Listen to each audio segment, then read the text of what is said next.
that?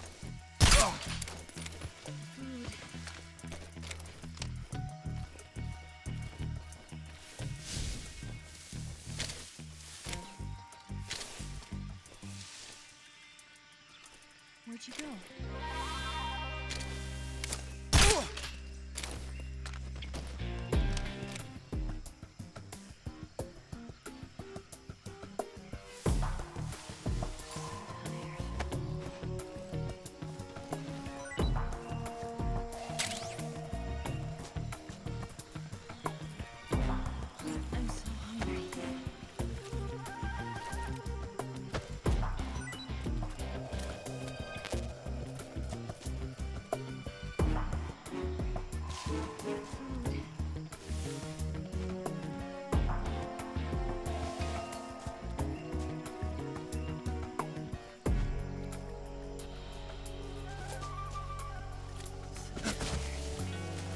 Where'd you go?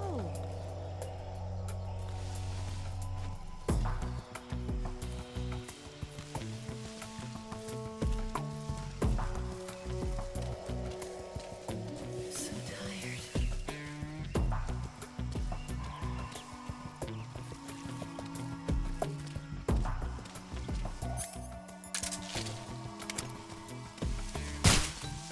I'm so hungry.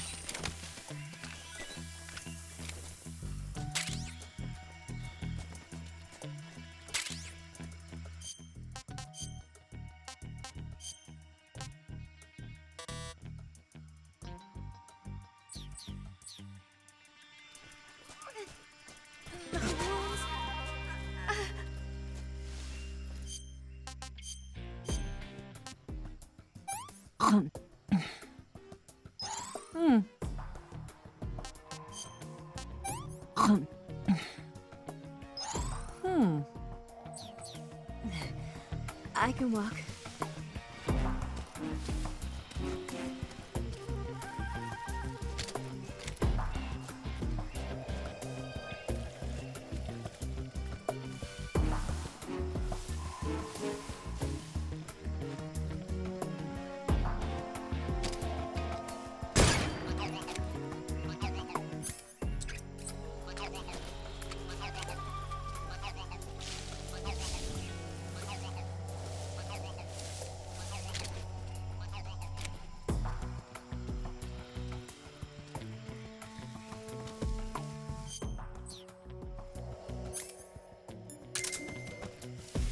I saw something.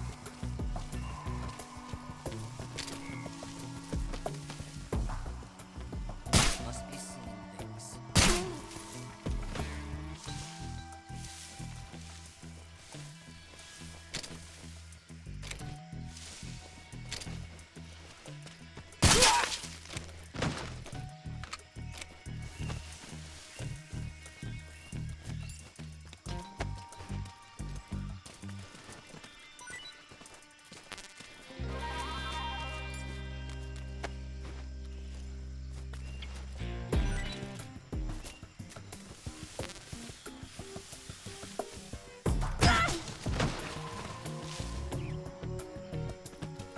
What did I do to deserve that?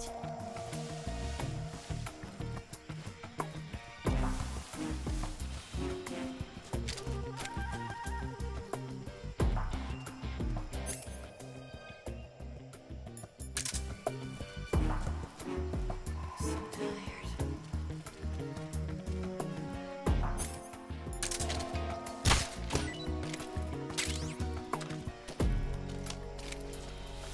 I'm so hungry.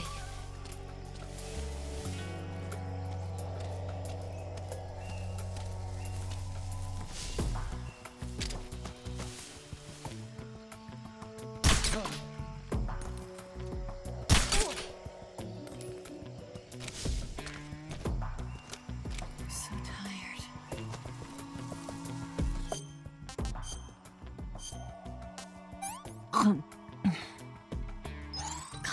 Yuck.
Come on, Snake.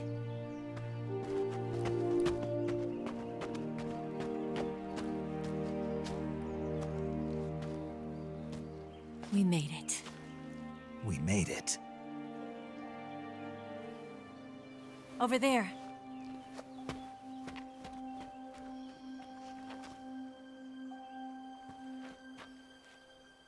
It's the boss, isn't it?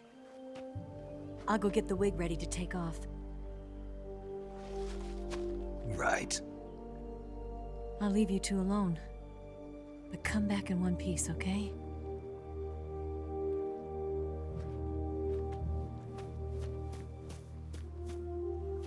Promise me!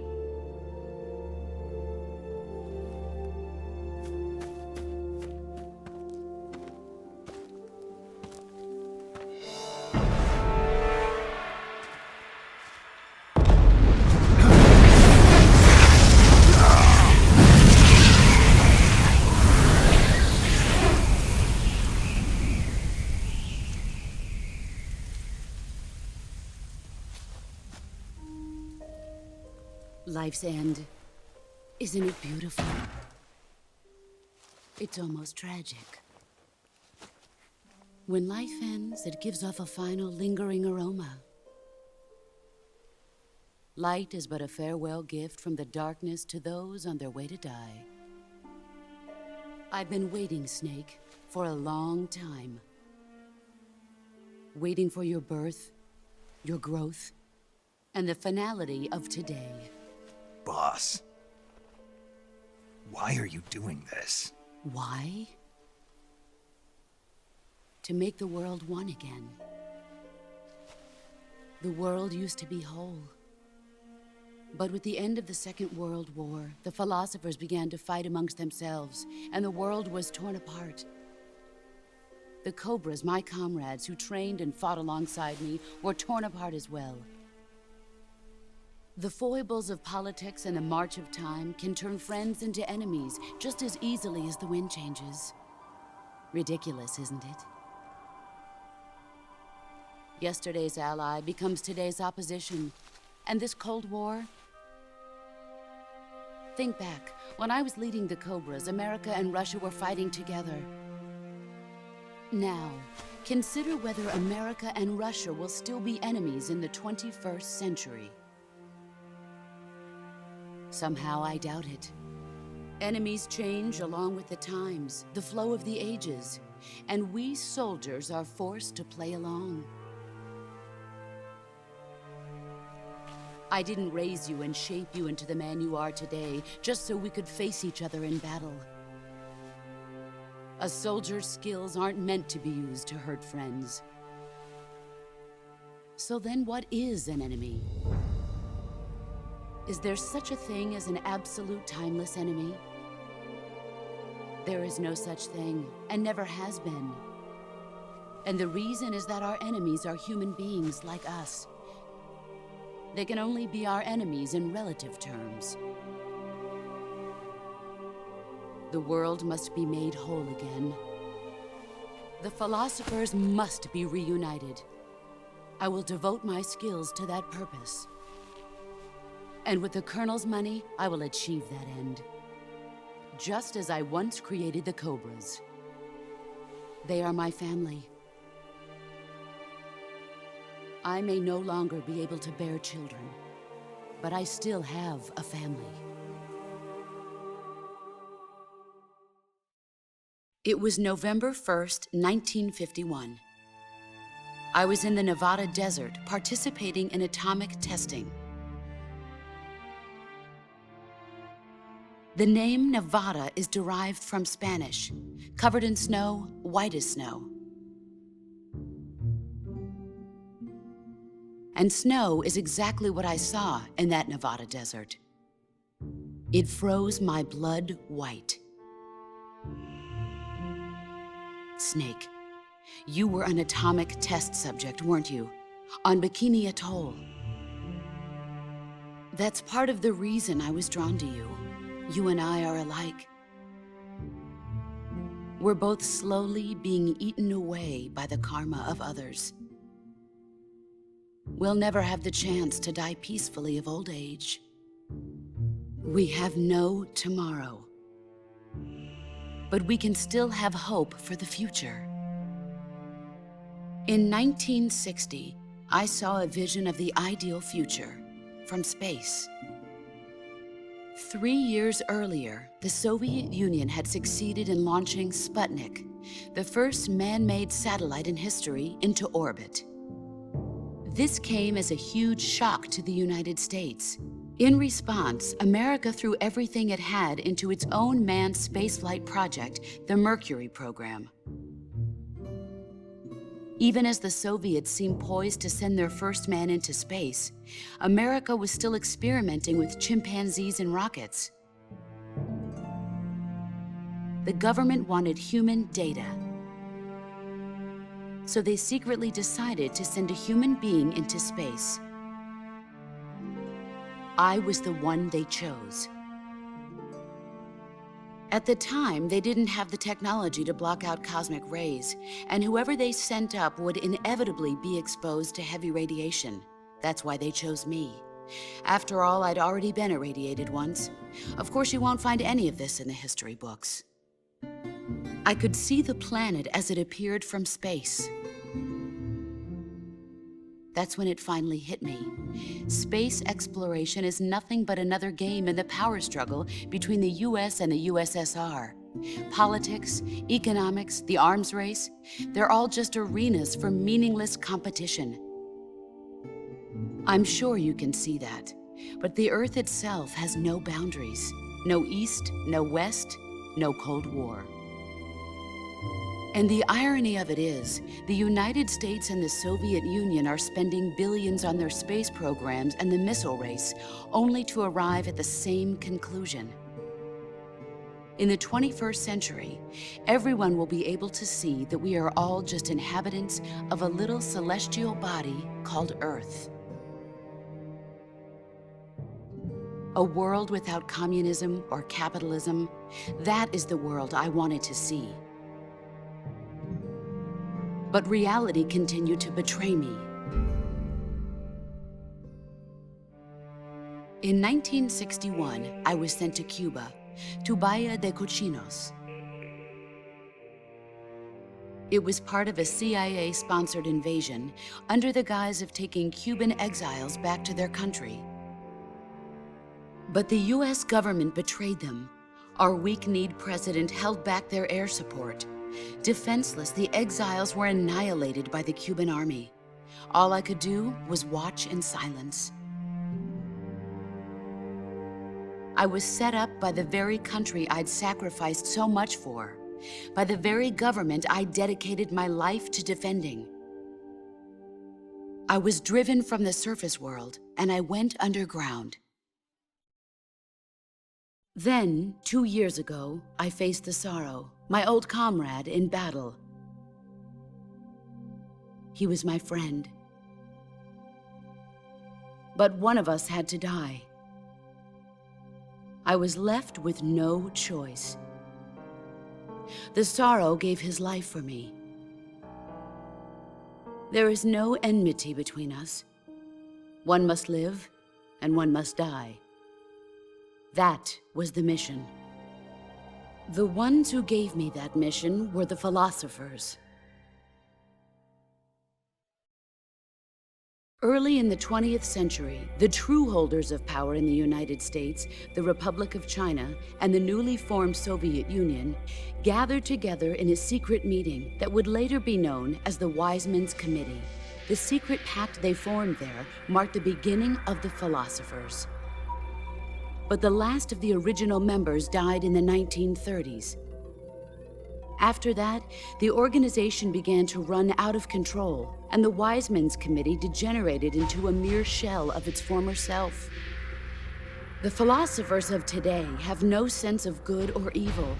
Their influence extends to countries and organizations involved in every aspect of every war. They have become war itself. That's how they operate. The sacrifices of war cause a shift in the times. This shift leads to renewed conflict, and in turn triggers the next war. Like a nuclear chain reaction, each conflict sparks countless others, forming an endless spiral that will continue on for eternity. Do you understand what I'm saying, Snake? By consuming me and you, the philosophers intend to keep that cycle going forever. It was my father who explained all of this to me.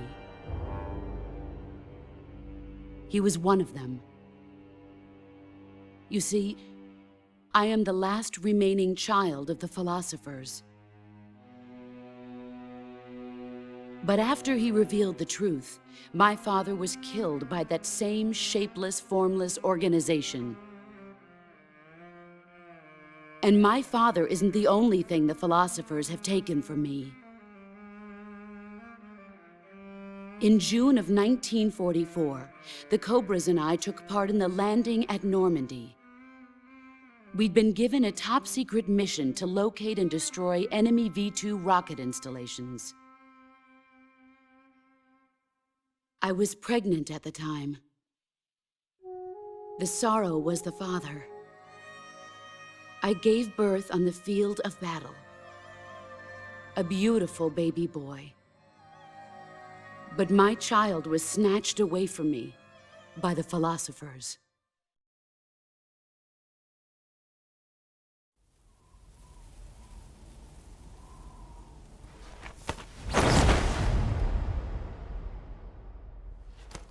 Look at this scar. This is proof that I was once a mother. I gave up my body and my child for my country. There is nothing left inside me now. Nothing at all. No hatred, not even regret. And yet sometimes at night, I can still feel the pain creeping up inside me, slithering through my body like a snake.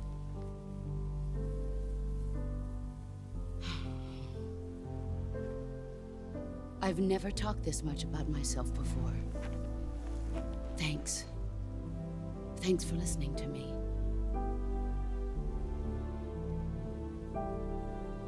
I feel content. Snake? Commence the operation. I raised you. I loved you. I've given you weapons, taught you techniques, endowed you with knowledge. There is nothing more for me to give you. All that's left for you to take is my life, by your own hand. One must die, and one must live. No victory, no defeat. The survivor will carry on the fight. It is our destiny. The one who survives will inherit the title of boss. And the one who inherits the title of boss will face an existence of endless battle. I'll give you 10 minutes. In 10 minutes, MiGs will come and bomb the hell out of this place. If you can beat me in less than 10 minutes, you'll be able to escape in time. Let's make this the greatest 10 minutes of our lives, Jack. Boss. You're a soldier. Finish your mission. Prove your loyalty. Face me. I come.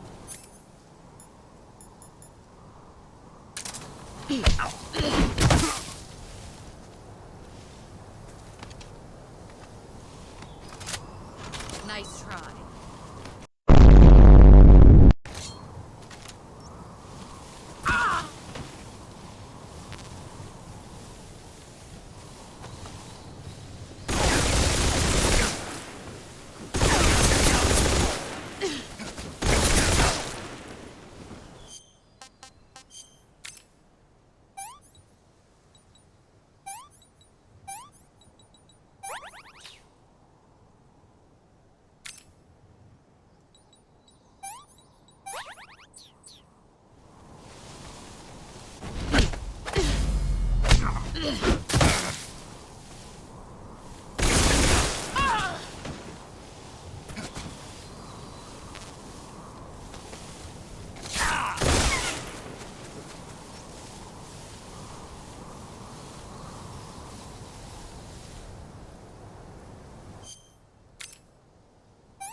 One eternity later. I come.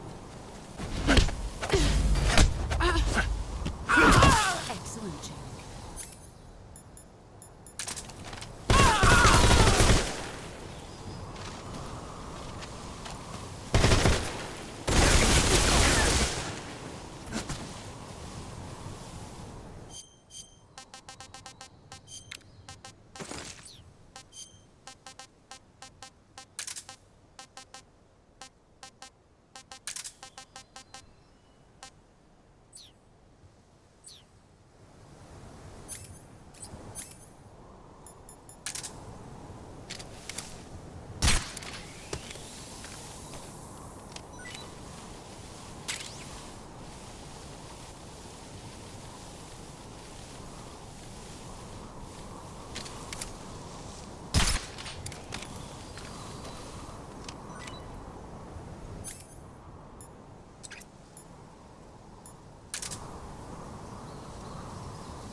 Where did you go?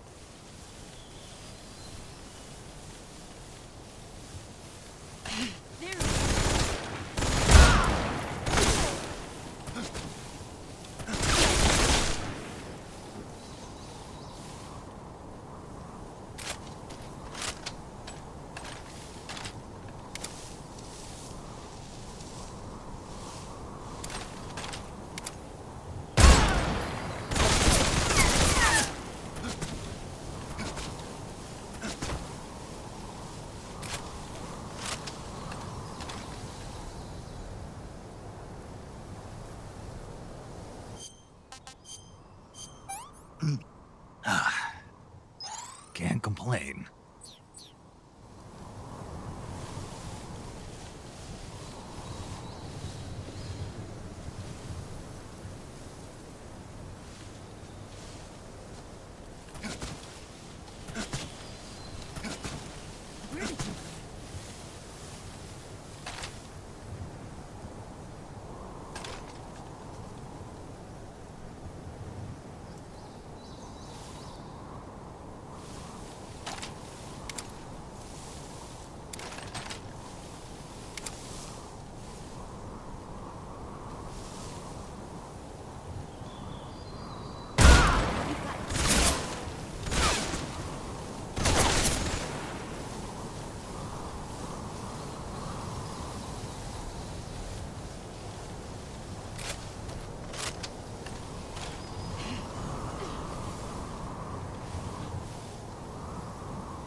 Take this.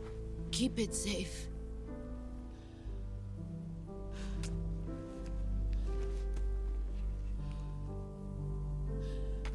It's our only hope.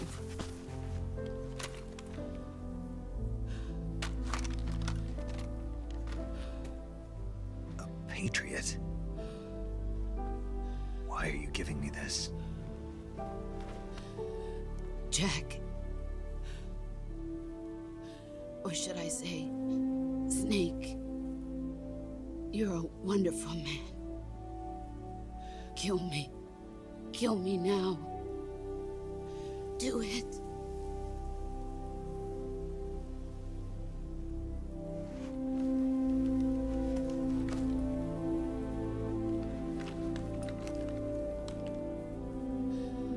There's only room for one boss and one snake.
Ready to go, Snake?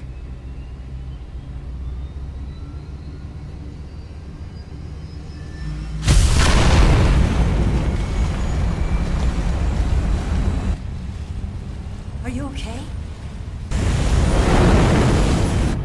Snake? Yeah.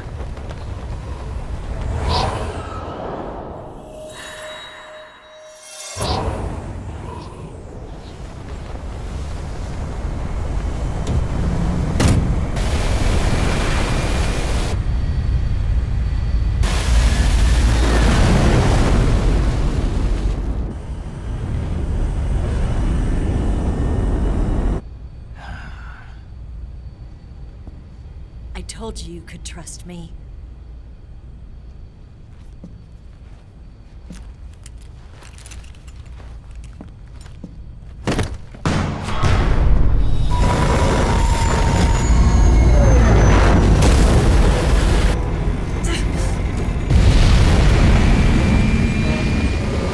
Snake! Ocelot! We're not done yet.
Snake, try to remember some of the basics of CQC.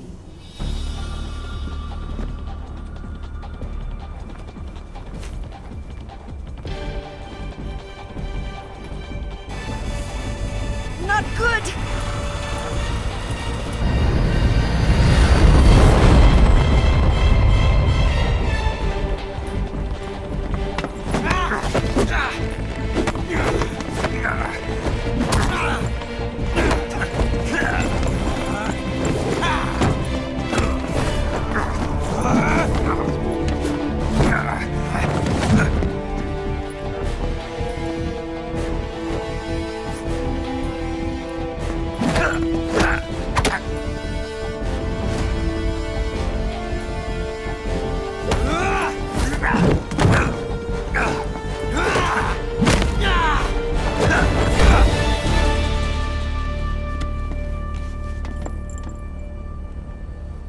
I picked up a few new moves.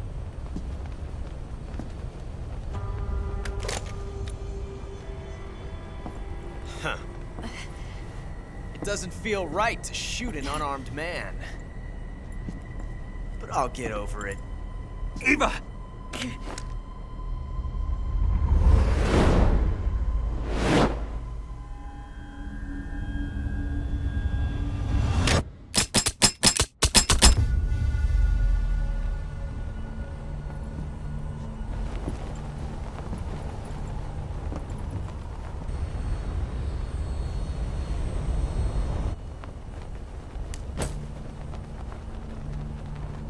What do you say to one last showdown? Yeah, all right.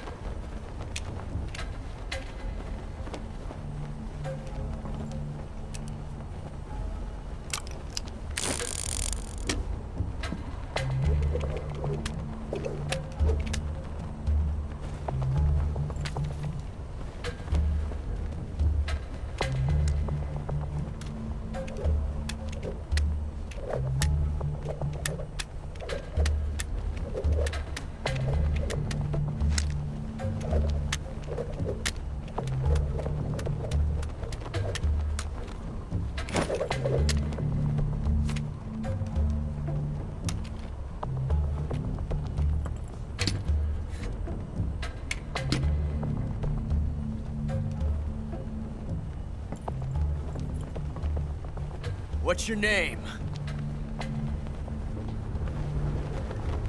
Snake. No, not that name. You're not a snake, and I'm not an ocelot. We're men with names.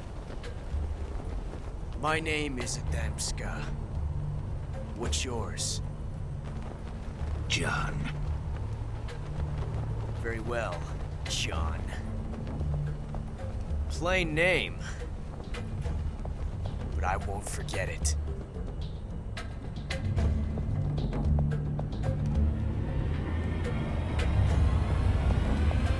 Come on!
It's a blank.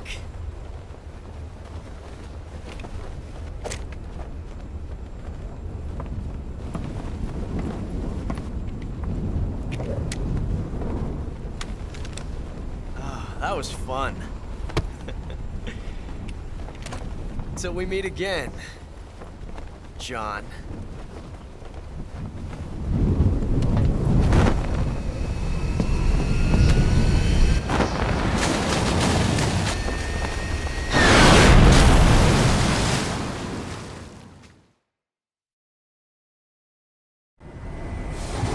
Snake!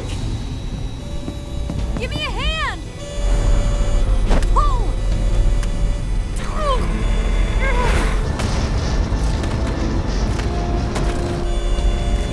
Come on, pull up!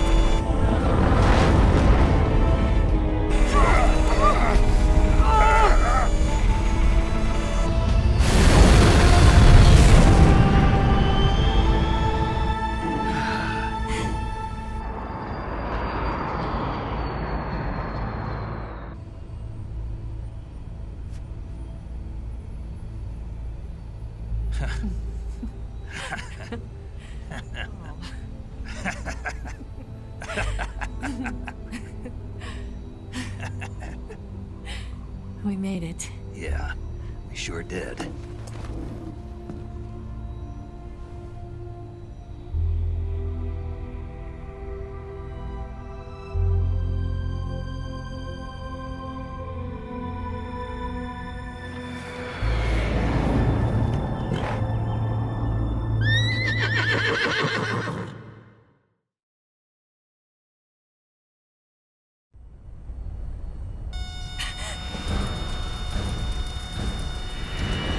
Oh no, Migs!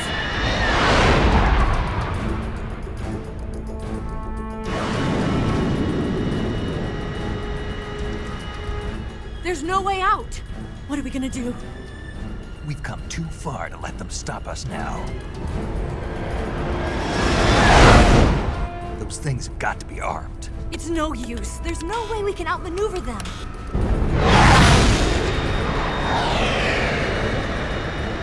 They're gonna shoot us down. We were so close. Weapon systems on. Locked on target. I got tone. You were great, Eva. Huh? Thanks.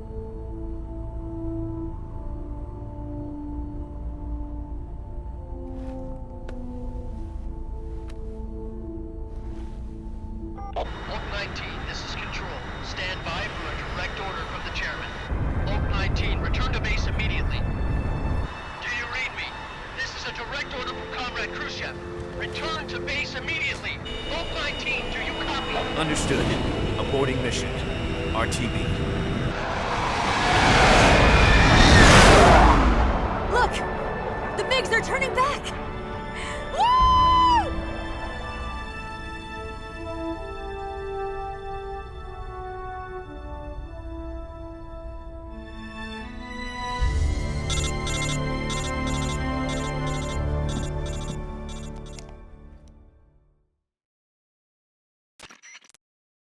Well done, Snake. The MiGs disengaged. Most likely under orders from Khrushchev. Is this his way of helping us? Who knows? Maybe he didn't want things to get messier than they already are. Or maybe he just wanted us to owe him one. The important thing is, you made it out alive. As long as Khrushchev is with us, I don't think they'll be coming after you. It should be smooth sailing all the way to Alaska. I'm sending someone out to Galena Base to meet you. To meet me? The DCI and the President himself are waiting at Langley. Don't keep them waiting.